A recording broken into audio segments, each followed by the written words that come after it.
Capítulo número 7. ¿Sí? Bueno, miren, antes de empezar propiamente esta unidad, les voy a dar un pequeño bosquejo de qué se trata. Bueno, ahora, bueno, imagínense ahorita ustedes que tienen una barra de acero. Esta barra de acero, ustedes en este momento ya conocen que internamente esta barra está formada, si es acero, es una aleación de hierro con carbón y que en automático está formada por muchos cristales, muchos granos, es policristalina. Entonces, saben que internamente tiene una estructura cristalina. En el caso del hierro, saben que a temperatura ambiente esta es cúbico centrado, es BCC, cúbico centrado en el cuerpo. Y por lógica, estos átomos de carbón van y se ubican en la estructura cristalina cúbica centrada en el cuerpo del hierro. La gran mayoría de ellos. Entonces, ¿qué sucede aquí? Si fuera hierro puro, todo fuera hierro cúbico centrado en el cuerpo.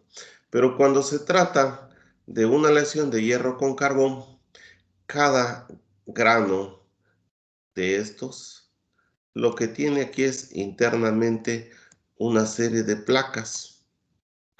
Así como, hagan de cuenta que ustedes, cada grano de estos es una esferita, así, irregular, y está formada por placas, donde la placa blanca representa una combinación de hierro con carbón, como se los puse aquí. Pero la placa oscura representa un compuesto químico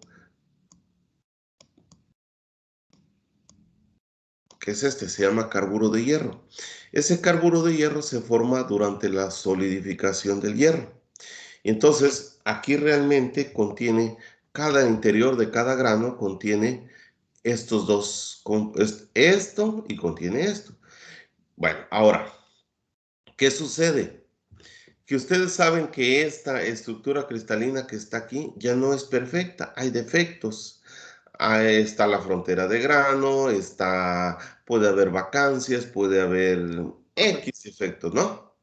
Ahora, Profesor, ¿sí? disculpe, no, a mí no se me ve la pantalla que está mostrando. A ver, los demás compañeros. A mí sí, profe. Y a mí también, profe.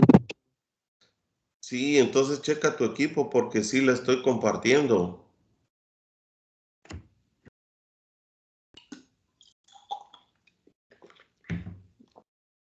O sea, si la ven otros, quiere decir que sí. Yo aquí tengo, normalmente cuando yo estoy compartiendo, tengo dibujado un recuadro rojo aquí. Y sí, Ok, sí, pues, ahorita lo checo. ok. Bueno, entonces, ya sabemos cómo está configurado interno. Si esta barra fuera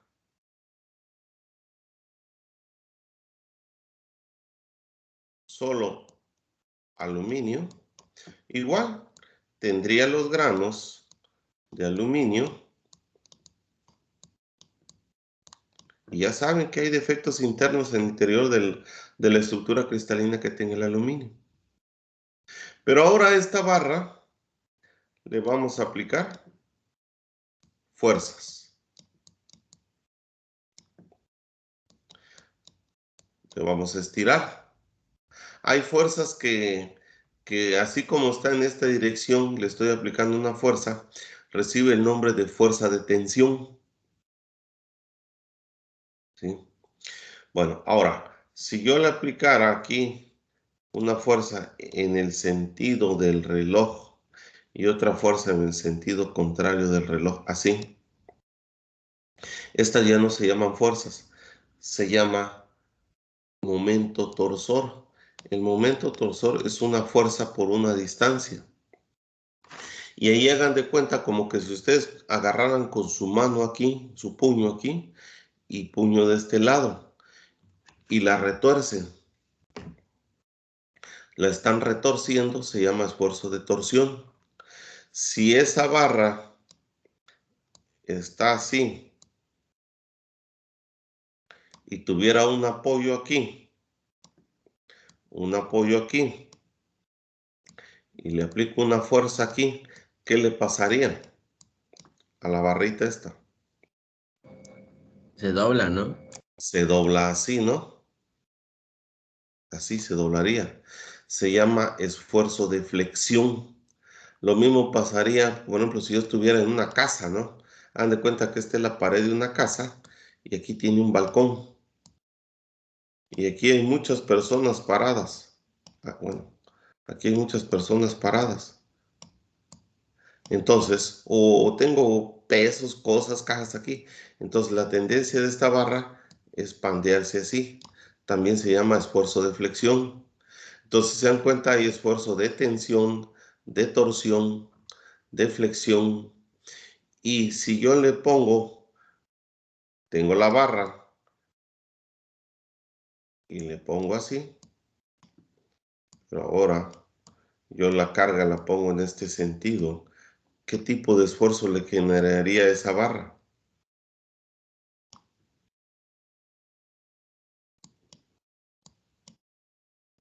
Aquí la estiré con esta fuerza. ¿Y aquí? ¿Cómo? Sería comprensión, ¿no? Es esfuerzo de compresión, exacto, se llama esfuerzo de compresión. Bueno, entonces, ese tipo de esfuerzos es los que vamos a estar sometidos, vamos a someter a un metal en la vida real. Entonces necesitamos conocer cuáles son las propiedades que tiene el metal para soportar ese tipo de cargas. Bueno, ahora, esa es una manera de por qué necesitamos conocer las propiedades que tiene un metal para soportar los diferentes esfuerzos que hay en la vida real, un metal.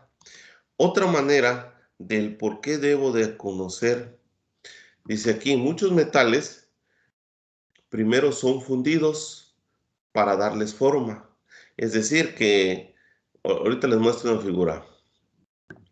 Y otros metales, que mi ratón falla.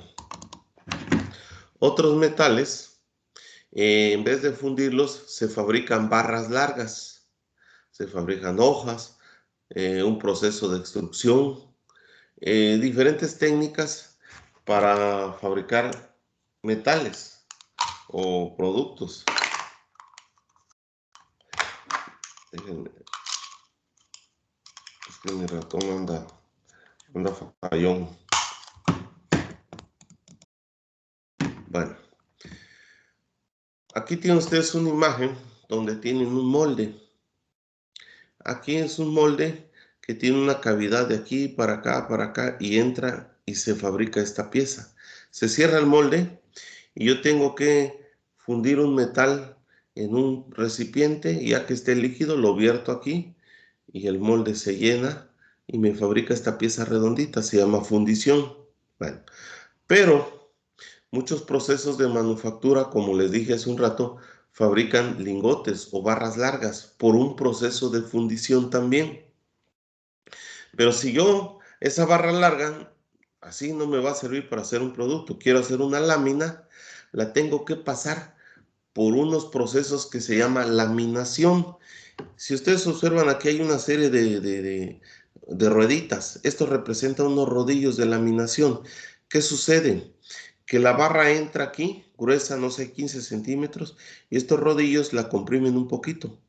Normalmente estos trabajos se hacen en caliente.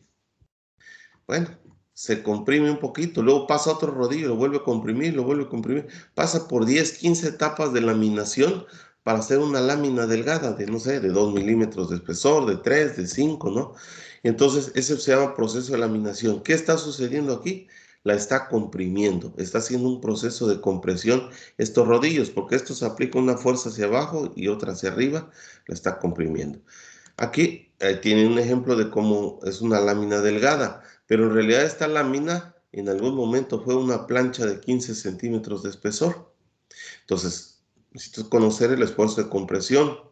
Entonces, aquí hay un esquema de cómo se fabrica una lámina que pasa por muchos rodillos de laminación, como les dije hace un rato. Si yo quiero fabricar un tubo de cobre, por ejemplo, hay un proceso que se llama proceso de extrusión. Meto el metal caliente en una cámara, la empujo con un pistón como si fuera y la hago pasar por un orificio y ya sale una barrita chiquita de cobre en forma de tubo, como está aquí. Aquí hay otro proceso de compresión. ¿Han escuchado cómo hacen las espadas de los japoneses? Calientan las barras de metal y las golpean con un martillo. Ese proceso es conocido como forjado, pero hay un forjado industrial donde, por ejemplo, yo tengo una prensa, como esta que está aquí, prensa superior, prensa inferior, le aplica esfuerzo de compresión. Y entonces hagan de cuenta que aquí es un prensado abierto porque solo le da forma así X.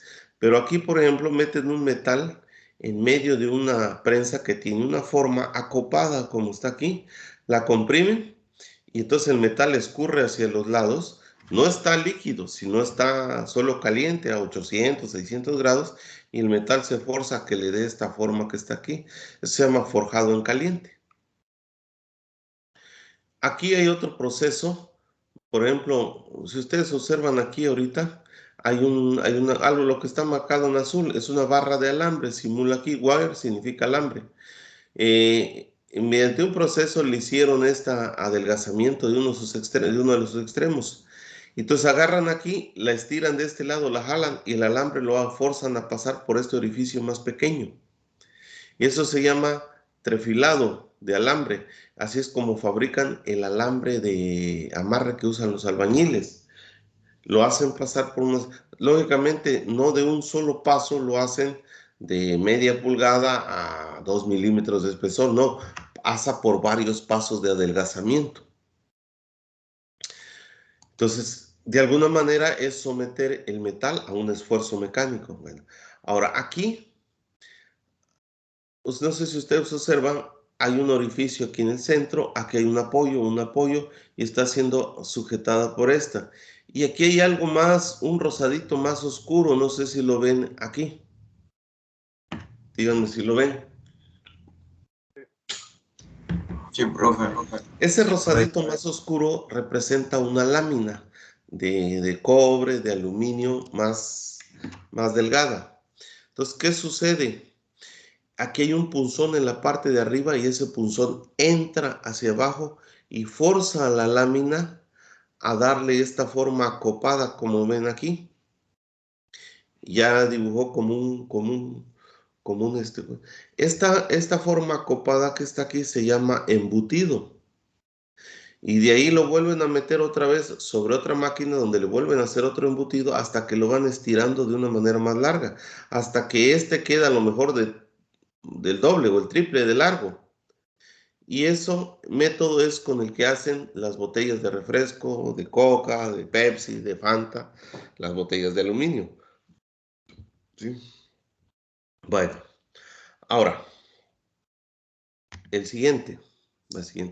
Esos son esfuerzos al que puede estar sometido un metal en una fábrica, en un proceso de manufactura.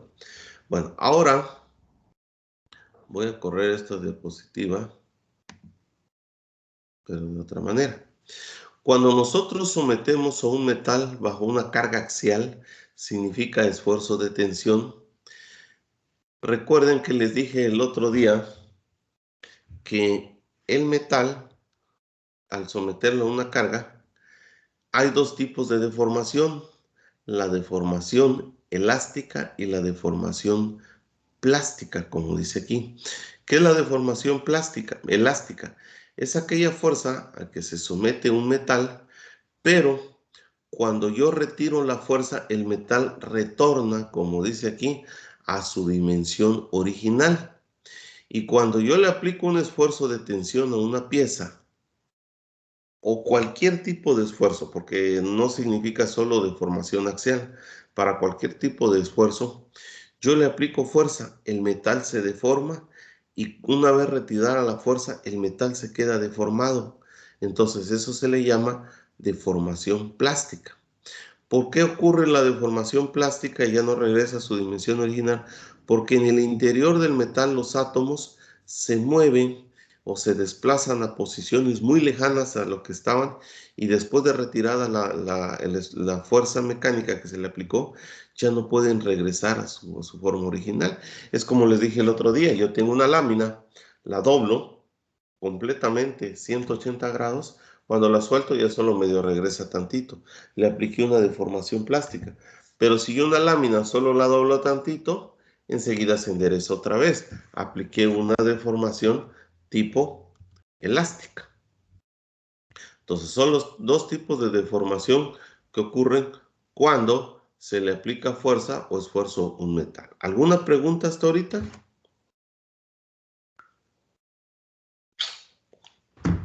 No, Voy profe.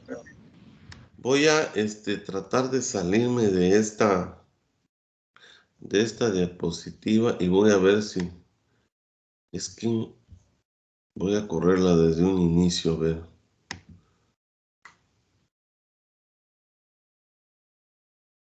Es que tiene movimiento, como no los corrí.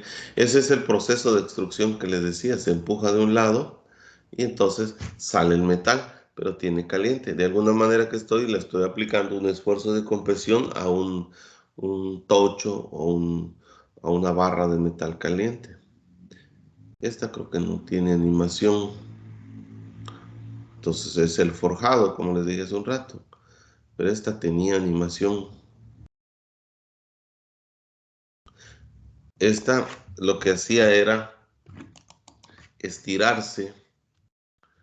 Los átomos aquí, al aplicarle esta deformación, se separaban un poquito y luego regresaban. Y esta ya no, ya se quedaban los átomos separados. Bueno, entonces, cuando nosotros le aplicamos a una varilla un esfuerzo, si la fuerza va hacia arriba y la fuerza va hacia abajo, se llama esfuerzo de tensión, porque la estoy estirando. Y ya saben que dependiendo de la cantidad de esfuerzo que yo le aplique, es si llego a la deformación elástica o llego a la deformación plástica. Nuevamente repito, deformación elástica es aquella deformación que se genera en un metal cuando se le aplica una fuerza y retirada la fuerza regresa a su dimensión original. Deformación plástica es aquella deformación que se genera en un material cuando le aplico una fuerza, sea el tipo que sea. Si el metal regresa a sus dimensiones originales, entonces no regresa a sus dimensiones originales, se le habrá generado una deformación plástica. Esta palabra stress significa esfuerzo, strain significa deformación, por eso que se llama esfuerzo y deformación en metales. Bueno, ahora vean lo siguiente. Ustedes aquí tienen una barra que tiene una determinada longitud. Le llaman longitud 0. Que esta, por decir aquí, esta era su longitud original. Esta barra. Tenía un área original. Tiene un área original, se llama A0.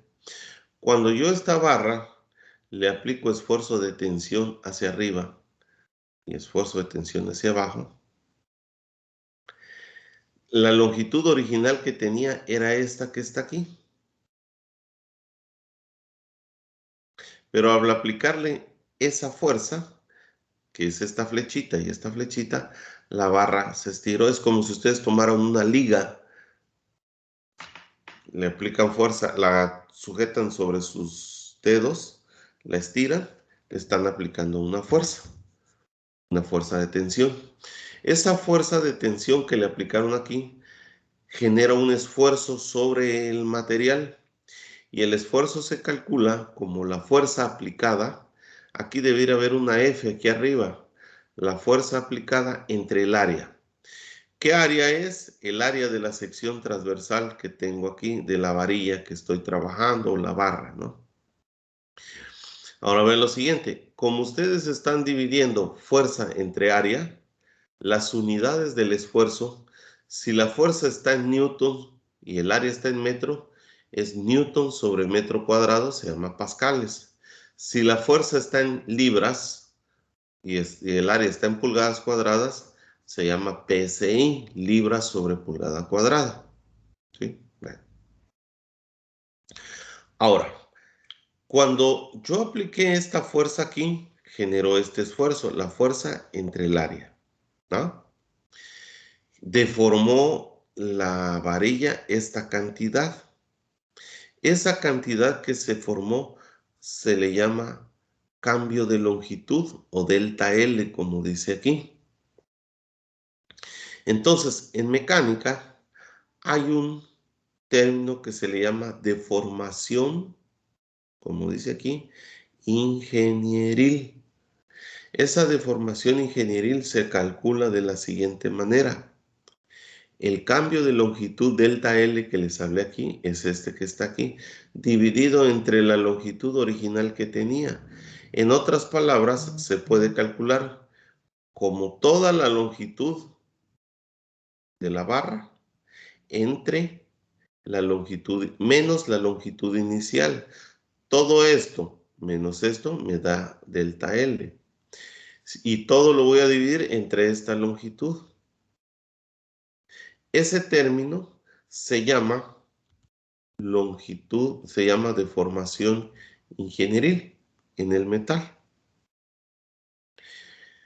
¿Alguna pregunta de esto, por favor? Es importante que lo comprendan de una vez.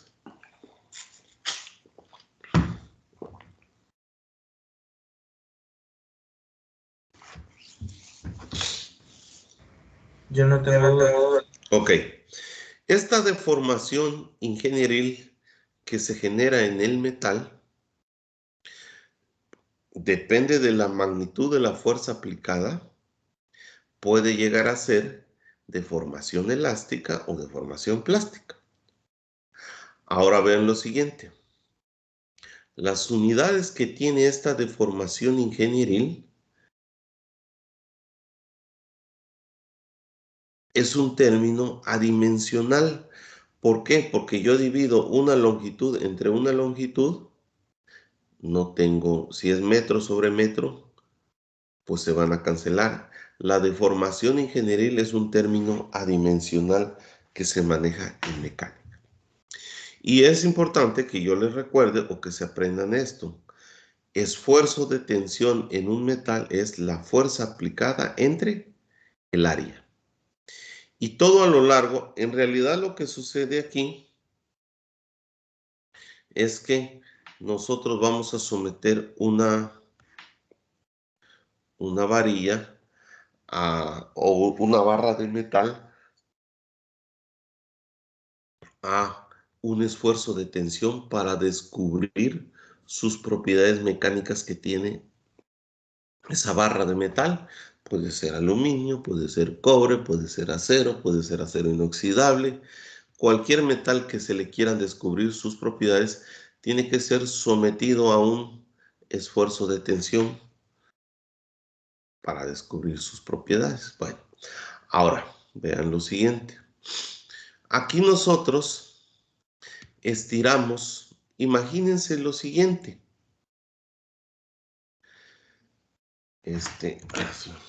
Imagínense lo siguiente. Voy a dejar de compartir tantito. Bueno, no voy a dejar de compartir. Voy a quitar esta diapositiva y voy a abrir la hoja que teníamos aquí en blanco. Bueno, miren, resulta, como les dije hace un momento, nosotros vamos a tener una barra. Discúlpenme por la figura, pero es que yo como lo dibujo a mano alzada aquí, me cuesta trabajo, ¿no? Entonces vamos a tener una barra que le vamos a someter a fuerza en ambos lados. La barra, ya saben, se va a estirar y va a generar un esfuerzo, que es la fuerza dividida entre el área. ¿Cuál es el área? Ya saben que aquí tiene una sección transversal, ese es el área. Y mientras yo le aplique fuerza, la barra se va a estirar. Es decir, yo al inicio de esta práctica debo de marcar 2 puntos, que normalmente hace un ratito le llamamos L0. Normalmente estos puntos L0 están a 2 pulgadas de longitud o convertido a centímetros, a milímetros. Cuando yo esta fuerza la sigo aplicando, estos puntos se van a venir para acá. ¿Por qué? Porque se va a deformar. Va a sufrir una deformación, como dijimos hace rato, ingenieril, que la puedo calcular como delta L entre la longitud inicial o L0. ¿Qué es lo que se hace en mecánica? Sí, por ahí debo de tener un video de una práctica, se los voy a proyectar yo creo que mañana. Bueno, entonces, mientras yo estoy aplicando esta fuerza, se construye una gráfica. Esa gráfica, en el eje vertical, se coloca. Vean lo siguiente, cada vez que yo aplico una determinada fuerza, que voy a llamar fuerza 1, cuando yo aplico la fuerza 1, se genera un esfuerzo 1, que ese esfuerzo 1 es la fuerza 1 aplicada entre el área. Y este mismo esfuerzo me genera una deformación, ¿no? Bueno, si yo incremento la fuerza ahora, una fuerza más grande, aquí voy a tener una coordenada. En el eje vertical voy a graficar el esfuerzo, que le voy a llamar el esfuerzo 1, y lo voy a agrupar con la coordenada de la deformación 1. Y eso, los 1, y me va a dar un punto.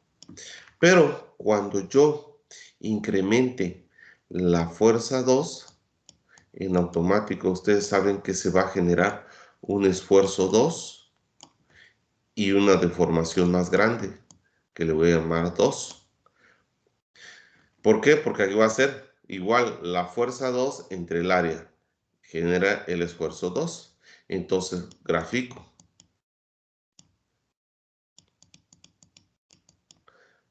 Aquí va a estar deformación 1, deformación 2 y esfuerzo 2.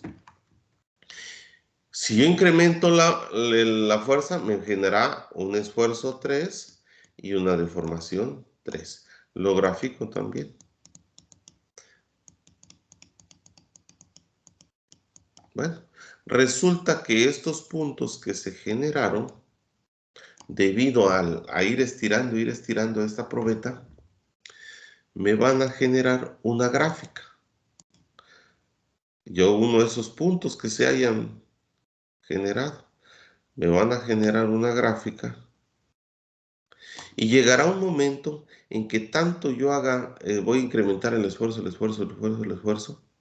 que llegará un momento que llegue un punto alto, luego descienda y finalmente esta probeta se rompa. Ese es el último punto que se graficará. Y esta gráfica que se genera se le llama gráfica esfuerzo-deformación. ¿Por qué? Porque ¿qué datos me va a dar? Los datos de la deformación generada con los datos del esfuerzo que tuve que aplicar para generar esta deformación. Lógicamente ya saben que este esfuerzo lleva involucrada una fuerza de tensión aplicada en el material. Y de esta gráfica es que resultan todos los parámetros de la gran mayoría de los parámetros que rigen las propiedades del metal que yo esté estudiando. Bien, ¿alguna pregunta hasta ahorita?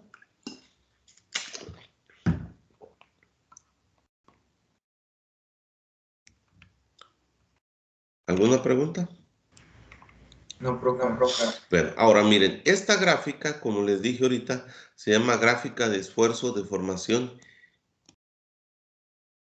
ingenieril.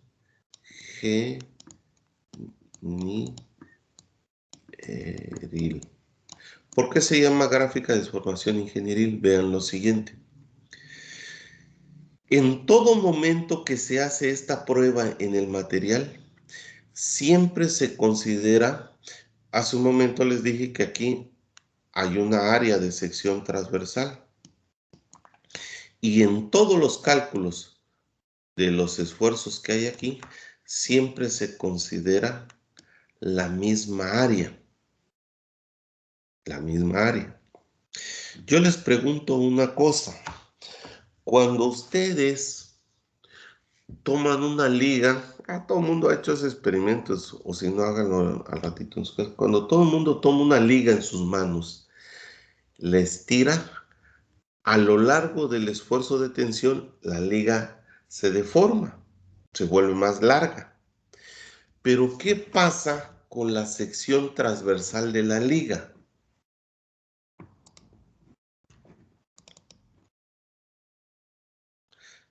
Si yo tomo una liga, ¿no? Tengo esta liga, yo le apliqué. Se adelgaza. Eso.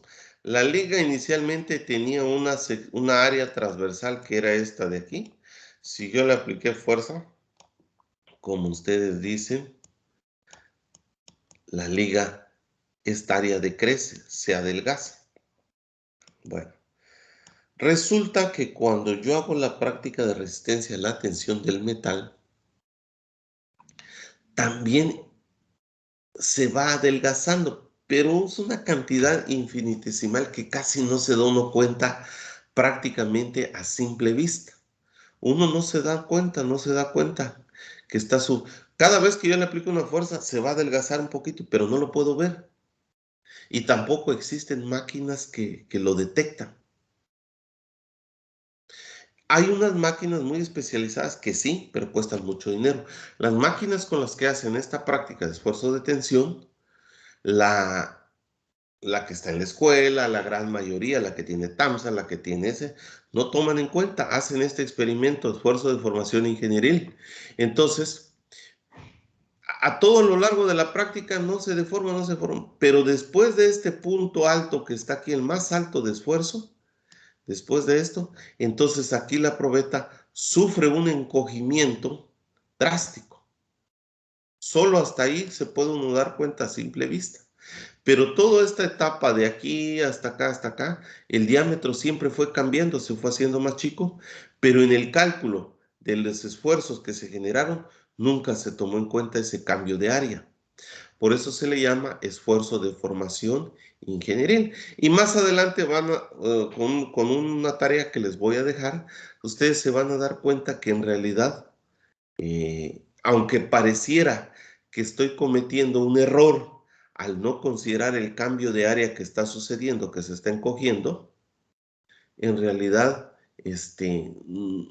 no ocurre ese error. O sea, hay un error, pero no se ve reflejado en el resultado. Y por lo tanto, bajo esas condiciones, pues no es no me afecta. Entonces, por eso, como es más barato hacer esta prueba, que si yo hiciera considerando el diámetro instantáneo cada vez que yo le aplique una fuerza, entonces me resultaría que tendría que comprar una máquina extremadamente cara, que nadie lo hace, ¿sí? Solo ciertos laboratorios muy especializados lo tienen. Bueno, entonces ahora, la pregunta que me voy a hacer es lo siguiente. Yo le voy a hacer esta prueba de resistencia a la tensión de los metales para descubrir unas propiedades que van a resultar de esta gráfica que les comenté ahorita.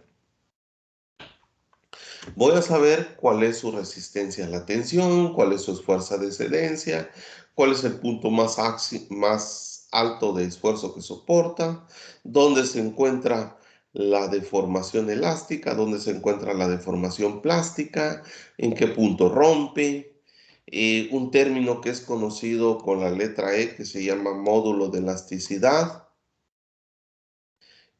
Toda esa serie de parámetros los voy a descubrir a través de esta gráfica. Mañana vamos a tener clases y mañana se los voy a explicar. Vamos a tener clases lunes, martes, miércoles de ahora en adelante, para que tratemos de terminar lo más rápido el curso y ustedes al final puedan dedicarse a otras materias. Bueno, ahora, entonces yo hago esta práctica o puedo descubrir propiedades. Bueno, ¿para qué creen que me sirva conocer las propiedades mecánicas de un metal?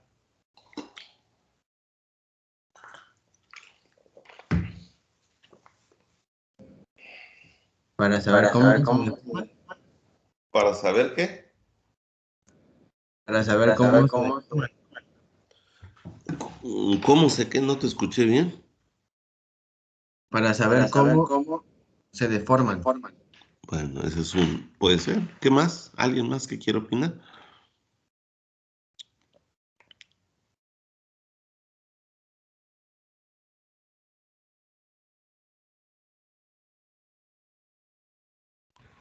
Para saber sus límites de deformación. Bueno, pues más o menos es lo mismo. ¿Qué más?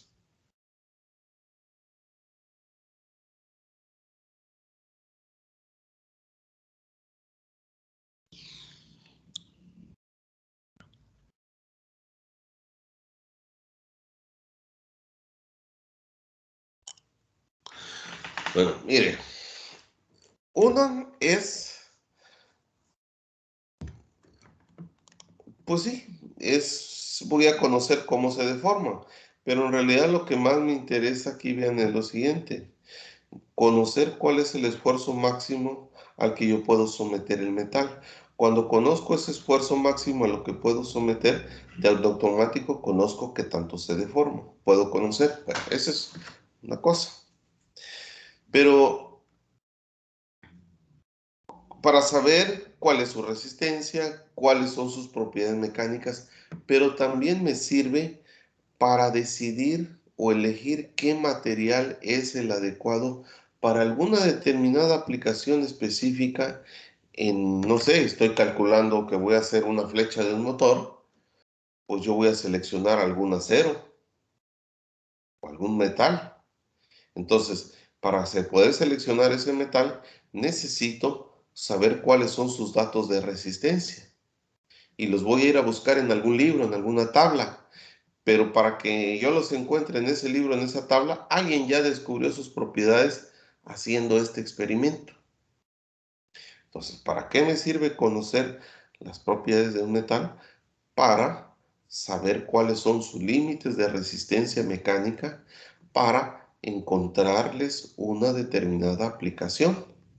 Porque puede ser que yo estoy haciendo un engrane o estoy haciendo una flecha de un motor y resulta que a lo mejor con una flecha de aluminio me es suficiente, pero yo le puse de acero y está extremadamente sobrado y entonces pues tengo un material que sí, nunca se va a romper, pero pesa más, el motor hace más esfuerzo en trabajar y todo eso, ¿no? Entonces es necesario conocer las propiedades para encontrarles una justa aplicación los metales.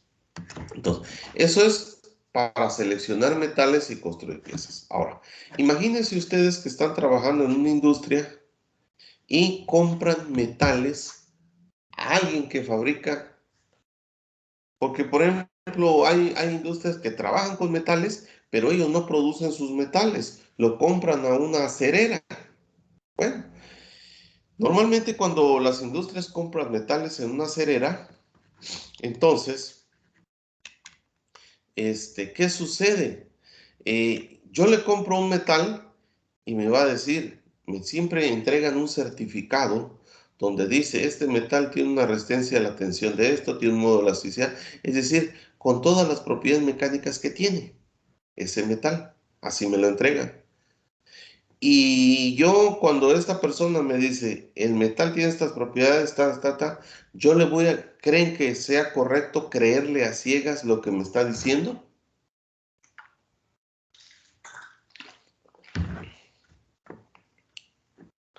¿Creen que sea correcto? No. No. No, Entonces, ¿qué debo de hacer? Tomar una muestra del metal que me vendió y hacerle pruebas mecánicas para saber si lo que me está diciendo en su certificado es correcto. Porque créanme que no es la primera ni la última vez que sucede que un vendedor dice, mis aceros, los aceros que te estoy vendiendo vale tanto porque tiene estas y estas características. Y resulta que no es cierto. Ahora, ¿qué pasa si yo compré barras de acero, toneladas? Y me dijo el fulano, el vendedor o la fábrica, que tenía tal resistencia. Yo agarré y fabriqué productos con esto y los vendo. Y le digo también al que le vendí, mira, este producto es así, asado, los hago con este acero de tal calidad, Me los compra. Y resulta que después de comprarlos, esos productos que yo fabriqué se empiezan a romper. Y se rompen y No le van a ir a reclamar al que hizo el acero. ¿A quién le van a reclamar? Al que les vendió el producto primero. Al que les vendió el producto. Y yo decía, oye, pero si yo lo hice con acero de tal calidad, que esto, que el otro. Y resulta que entonces vienen demandas, porque eso sucede, vienen demandas de muchos millones de dólares. Y entonces se empiezan a ver quién es el responsable. El que hizo un proceso de manufactura para fabricar ese producto. A lo mejor ustedes hicieron un proceso de manufactura correcto, pero resulta que el que venía defectuoso era el acero. Y entonces, ahí es donde también radica la importancia de conocer las propiedades mecánicas de un metal, de saber descubrirlas. ¿Por qué? Porque me sirve como control de calidad para comprar aceros y yo poder fabricar productos. Pero aunado a esto, por ejemplo, por ejemplo, TAMSA fabrica productos de acero. Ellos sí fabrican su propio acero. Y las barras de acero que fabrican le hacen un control de calidad a su acero. Y después, cuando ya está terminado un tubo, un producto, ese tubo que fabricaron, de tantas toneladas de tubo, agarran uno, lo hacen pedazos y construyen probetas de tensión para hacerles esta prueba y descubrir que el producto ya terminado, con qué características mecánicas lo están vendiendo. Entonces, tanto sirve como control de calidad para comprar productos, barras, tochos, láminas de acero, como para establecer un control de calidad en un producto terminado y saber que lo que una empresa está vendiendo, lo está vendiendo con calidad. Entonces, para eso sirve descubrir las pruebas mecánicas de un metal, no solo para conocer las propiedades, saber cuánto se deforma y se acabó. No, sí, es importante eso, pero también sirve para control de calidad, porque esto lo hacen las fábricas todos los días. Lo hace Gran Prideco, lo hace TAMSA. Las fábricas que venden con productos bajo normas de fabricación tienen que hacer esta prueba de resistencia para ver la calidad del acero con lo que están fabricando y luego la calidad del producto que están vendiendo. Entonces sirve como control de calidad para la compra o para la venta de productos, si están hechos con si el acero cumple las normas de resistencia. Ahora, si yo estoy trabajando en un laboratorio, en una escuela, en un taller de investigación, y resulta que en ese de investigación se fabrican aceros o ese taller se dedica a descubrir nuevas aleaciones. Esas nuevas aleaciones que se dediquen a descubrir, ¿a poco dice, mira, este acero resiste mucho? Fabrica, a ver, te lo vendo y fabrica productos. Cuando descubren una nueva aleación, nada más por obra y gracia del Espíritu Santo, la entregan y la venden, o también se le tienen que hacer estudios para descubrir cuáles son sus propiedades mecánicas y darles o encontrarles una aplicación. Entonces, esa es otra cuestión para lo que sirve conocer las propiedades de un metal, para descubrir las propiedades de los nuevos materiales que están surgiendo, o los nuevos metales. ¿De acuerdo? Entonces, por eso es que es importante conocer las propiedades mecánicas de un metal. Bueno, falta un cachito. Bien. Entonces, ¿queda claro esta parte? ¿Para qué es importante conocer las propiedades mecánicas de un metal? Esta es una de las pruebas que vamos a hablar. No es la única. Hay como 5 o 6 pruebas que se le hacen a los metales diferentes. Una es la prueba de resistencia a la tensión. Pero hay más. Y de hecho no he terminado. Apenas estoy empezando. Bueno, entonces hablamos hace un rato que existe una deformación elástica, una deformación plástica y que existe un esfuerzo de tensión cada vez que yo le aplico fuerza, que se calcula como la fuerza entre el área y que este esfuerzo se llama esfuerzo ingenieril. ¿Por qué? Porque nunca cambia el área de la sección. Sí cambia, pero no se considera. Y este esfuerzo me genera una deformación. Ahora, yo ya sé que se encoge transversalmente. Ya me dijeron por la liga y ya lo hablamos ahorita. Vean lo siguiente. El encogimiento transversal, bueno, mira, antes que yo siga, en mecánica, todos los esfuerzos que generan una deformación en el metal o un estiramiento como el que ocurre aquí, en mecánica se le llama esfuerzo de tensión. Ahora, ¿qué pasaría si esta fuerza que está aquí y esta que está aquí estuvieran invertida? La punta de la flecha estuviera aquí y la punta de la flecha estuviera aquí en sentido contrario. Hace un rato me dijeron que se generaría un esfuerzo de compresión. ¿De acuerdo?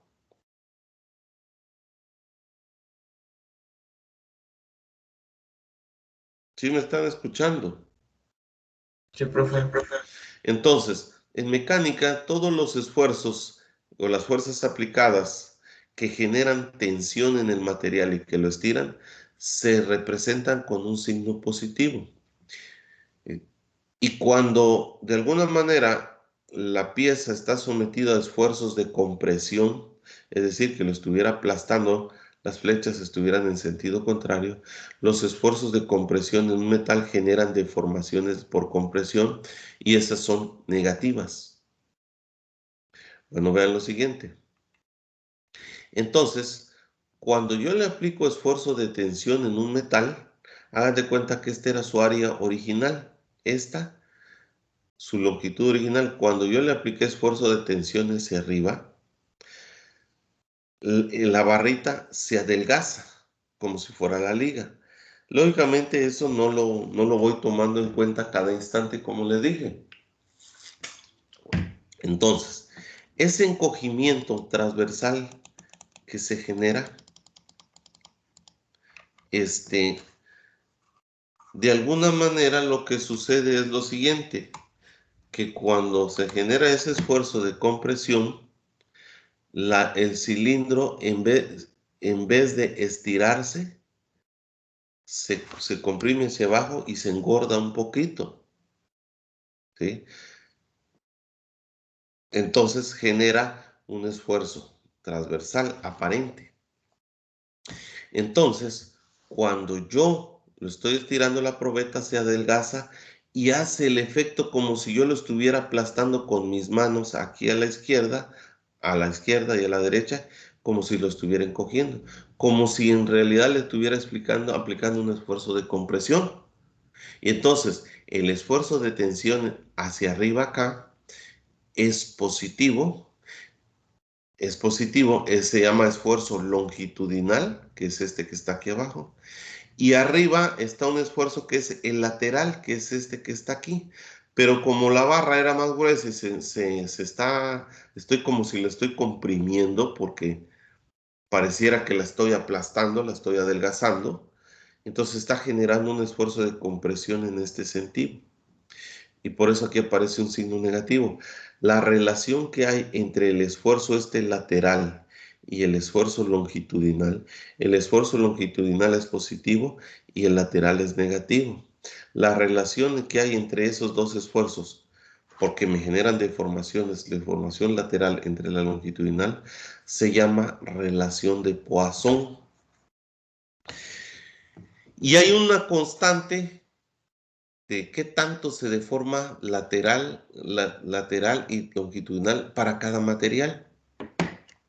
Ahorita, ahorita solo me interesa que entiendan qué es la relación de Poisson. Es la relación que existe entre la deformación lateral y la deformación longitudinal que ocurre en un metal cuando le aplico esfuerzo de tensión. Bueno, ¿por qué? Porque ahorita es una fórmula que ni la van a usar. Solo quiero que entiendan el concepto. Eso lo van a usar cuando lleven una materia que se llama mecánica de sólidos, como por quinto semestre. Pero cada material tiene una relación de Poisson o de Poisson ya establecida. Por ejemplo, dice aquí, usualmente la relación de Poisson para oscila entre 0.25 y 0.4 para todos los metales. Pero el acero inoxidable, este que es stainless steel, tiene una relación de Poisson de 0.28. El cobre, que es este que está aquí, tiene una relación de Poisson de 0.33. Es decir, que ya casi todos los metales que están estudiados ya saben cuánto vale esta constante de la relación que hay entre la deformación lateral y la longitudinal. Ya lo puedo buscar en una tabla en internet y ya me dice, ¿no? Una lista de materiales. Bueno, creo que ya es la hora para que vayan a su siguiente clase.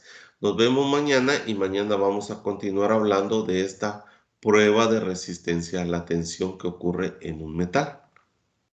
Entonces vamos a hablar de esta gráfica, de todos estos conceptos que están aquí, de esta gráfica, y así, y vamos a hablar de esta otra propiedad que se llama dureza. Pero ahorita con esto es suficiente, nos vemos mañana. Hasta mañana, profe, gracias. No, a ustedes que tengan buen día. Hasta mañana, profe. Hasta mañana.